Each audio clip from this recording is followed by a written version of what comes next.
And many Canadians remain stuck in Mexico following concerning unrest reportedly sparked by Mexican drug cartels.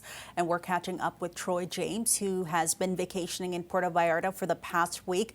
Hi, Troy. Thanks so much for being with us once again. As viewers recall, we spoke with you yesterday. I want to ask you first, how are you holding up? I see you're still in that same hotel. I'm doing all right. Yeah.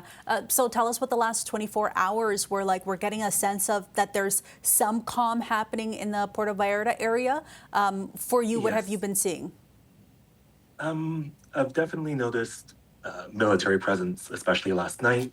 And to this morning, we're seeing a lot of helicopters. We're hearing them all day. We're seeing them flying out and about over the pier, over the hotel areas. Just yesterday, I saw, uh, I guess, an army truck with the soldiers standing on the back. A little bit spooky. They have some firepower with them, but it seems that they've got things under control. At least here, we're seeing a much bigger presence.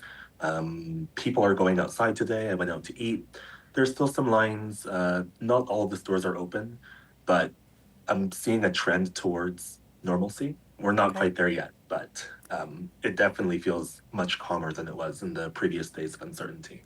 Yeah, as you're seeing what you describe as members of the military around your hotel, are you getting messaging as to why they're there?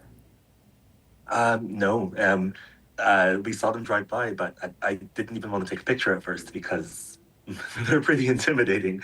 Yeah. But at first I thought, are we all right? It's kind of nervous seeing helicopters hovering over the hotels. We thought, is something happening right here? But no, people are going out. They're playing music. I feel pretty safe. Okay, that's good to hear. I think last we spoke, when was your flight supposed to be? Remind me. You were at an Airbnb, and I believe your flight was on Yes. Sunday? I was supposed to fly back tomorrow, yesterday, on Yesterday, on Monday. Monday, excuse me. Still working with my airlines, trying to figure out how I'm going to get home. I've made friends since who have successfully booked flights home. Some of them are staying in an additional week. Some of them are leaving March 2nd. Others have flown out today. I've talked to other people in the hotel who are flying out today, tomorrow. The airports have opened. It's getting better. Yeah, I think most importantly, obviously, we discussed was your safety. You're okay. You're in a safe area. Things appear to be calmer now in that region.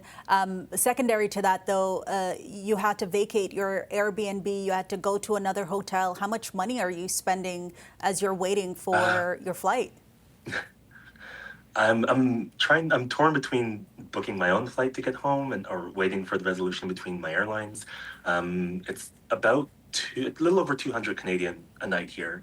I'm happy I did choose the hotel though, because at first when I was in the Airbnb alone, not quite knowing what was going on, Yeah. it was frightening. But I saw people on the roof, I saw people talking, I wanted to be around other people, and people are in the hotel and people are laughing, we feel pretty safe here.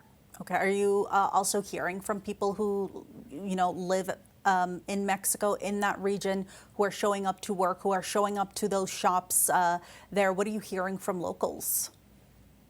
I spoke with one local person who wanted to go to work, take the bus to Guadalajara, but he said that the bus schedules were down entirely. He had to go back. I guess we were still in that kind of shelter in place time. Okay. Um, but really, I've been speaking mainly with other tourists, especially at the hotel. I haven't been speaking with too many locals. Okay, Troy, thank you so much. We're keeping our fingers crossed with you. We're going to keep checking in with you. Hopefully, you get that flight home. You're able to get back here to Canada. Troy James in Mexico. Thank you so much for chatting with us. Fingers crossed.